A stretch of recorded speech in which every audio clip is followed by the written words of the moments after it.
Hey guys, thank you so much for joining me in another video. So continuing on with this series from Fashion Month, we're going to be talking about some recent new handbag releases. And today we're going to talk about Altuzarra, Michael Kors, and Proenza Schouler. So more American brands. And if there's any brand you think I should cover, let me know down below. But we'll first start off with Altuzarra. By the way, I'm using images from Vogue here, as well as video footage from the brands, their YouTube pages. But just from Vogue here, I appreciate that with some brands, we get close-up shots of the bags. Not always, but it definitely makes it easier when analyzing these collections. But Altuzarra honestly isn't really the first brand I think of when it comes to handbags, but since we're moving through several houses this season, it's worth stopping here just to look at what Joseph Altuzarra presented. First, we have this Python East-West tote. Looks like it's embossed, although it could be real, I'm not sure. But throughout this collection, we're seeing this type of python used in many of the accessories. For this next look here, we've got this cute little turn-locked pouch. Also more silver this collection. Silver and gold, but something about this sculptural silver belt.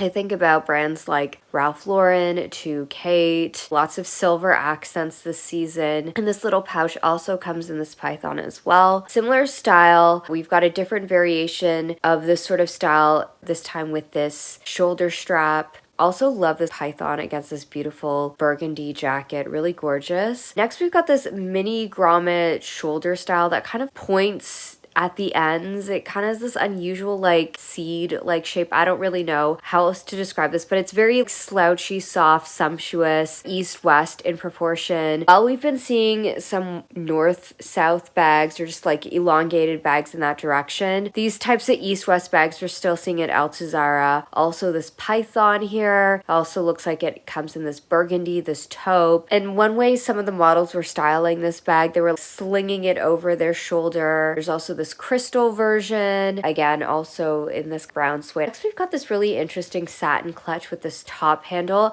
At first glance I'm like, oh, it looks like some kind of envelope clutch, but then when you look at it from different angles, the bag kind of has more of this like pyramid structure. It's actually an unexpected geometric twist.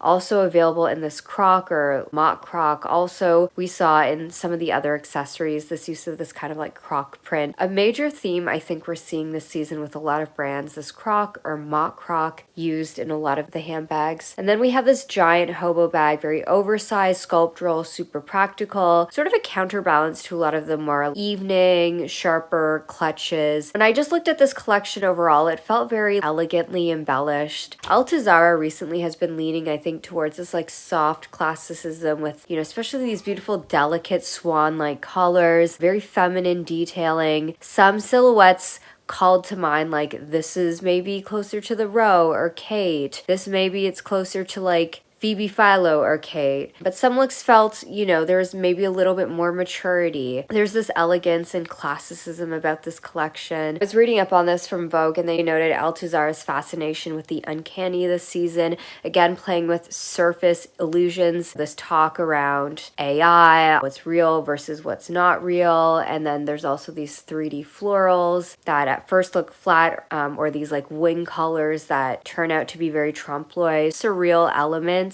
Still felt very pretty throughout the collection. It didn't feel like disruptive at all. It just really beautiful touches, you know, that I think enhanced that softness, that prettiness that was felt throughout this collection. The bags, we saw a lot of python, silver hardware, east-west shapes, that really interesting sort of clutch, that inventive satin kind of clutch, east-west shapes. Overall, this collection felt extremely refined, but still embellished. Next, we'll talk about Michael Kors, and specifically, of course, the bags. But just reading about this collection was inspired by Michael Kors, his summer travels through Morocco, Norway, the deserts of the American West. He spoke about this wanderlust and how nature inspires awe, and that's what we're seeing in a lot of this collection. Now, in terms of handbags, the first bag that was noted here was this fold-over clutch with this extra large tassel. Again, this is a major theme we're seeing this season. Lots of sort of fringe-like tassels. It's almost like the fringe that we saw the past couple years has really morphed into the tassel heavily this season. It adds a lot of movement to an outfit. And again, also the use of these sorts of utility pendants. We've seen multiple brands do this. These kind of pendants that could fit the smallest of like tiny little objects. This is a major theme we're seeing this season, sort of like longer pendants have sort of a utility to them. Another look with these kinds of fringes was the squarish looking longer shoulder bag, but then it's got these tassels and there's like a multitude of them. So again, that like fringe effect we're still seeing here. Also, what was interesting was this ultra distressed clutch. This feels like a departure from what I typically think of Michael Kors. When I think of Michael Kors, I think of that very like polished, classic city chic, but this is very distressed, that kind of worn in aesthetic that feels closer to what brands like Coach or Balenciaga have been doing, but it looks actually still very in line with like how Michael Kors likes to do things. It comes in a multitude of finishes, this black leather, this kind of like tan, almost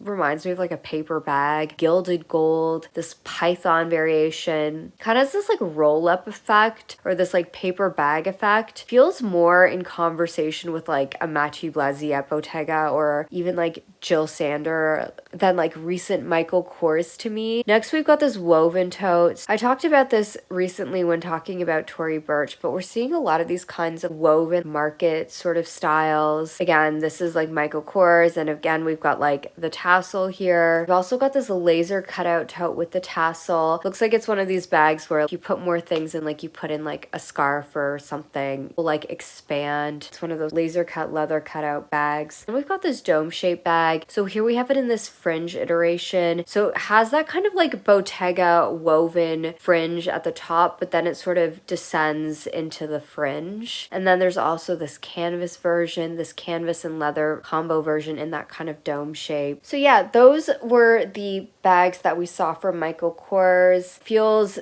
definitely, I always think of Michael Kors from back in the day as very like jet set. So I see these inspirations from his travels, taking inspiration from that feels very in line with his brand. A lot of the clothes feel very practical for like a warmer climate with some of the softer fabrics, the floaty silhouettes, the sun faded colors, and the bags also mirror that as well. It's less of that like stiff polish. It's more tactile, more movement. There's more of this like lived in ease to some of these bags. Michael Kors also reflected on the recent loss of Giorgio Armani, saying how Armani jackets made him feel casual yet chic. Finally, let's talk about Proenza Schouler. This is Rachel Scott's first collection for Proenza Schouler. She is the founder of Diotima, was just named creative director after Jack McCullough and Lazaro Hernandez left for Loewe. Now, the first bag that we are seeing on the runway, it looks like it's this striped black and red tote that has more of an east-west proportion. It also looks like there are other versions of this style in this white, black, even this kind of white mesh, which is super interesting. When I think of Proenza Schouler, I think of like very like architectural lines, but I think in this collection we're going to see more of this handmade sensibility, and that's what I think of Rachel Scott's own brand. There's more textures, materials that are just more tactile. I actually really quite like this mesh one. It feels quite futuristic, but then again we've got that play with materials that kind of brings a freshness but tactileness. Then we have this ruched tote. So this is a style Proenza Schouler has had for several years now, I would say, but we've got it this time in this burgundy with this like wavy, almost like organic pattern.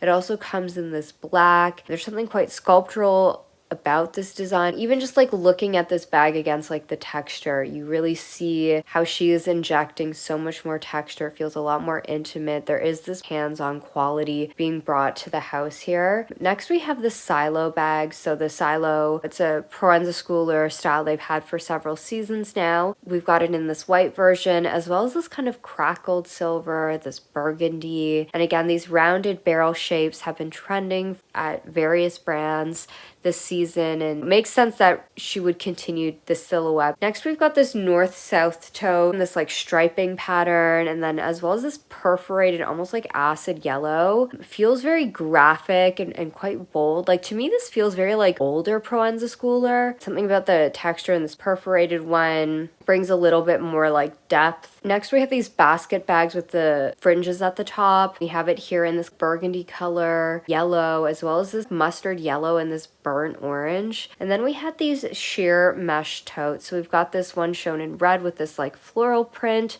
Also this version with this black trim, a bluish, and even like a solid white one. These bags almost feel like ghost-like to me, like the transparent layers suggest like memory or something. And Rachel Scott described when she was thinking about the memory of textiles and getting that kind of idea here as well. And then we also have this mini clutch bag and a sharp white top handle. So smaller, more like directional pieces that kind of balance out the collection. So those were some of the bags. Vogue highlighted how she's blending her texture-driven vision with Proenza Schouler's established language. I think her bags also reflect a similar kind of mindset. They're recognizably Proenza, like a lot of the styles are already Proenza designs, but there's more of a softer, more tactile hand. To me, what is very noticeable is there's this move away from a lot of the colder, very like modern looks into something I think that is more feminine, sculptural, and tactile. But yes, those were the collections I wanted to talk about today. Were there any styles that stood out to you? Please let me know down below. Thank you so much for joining me in another one, and I hope to see you in the next one. Bye.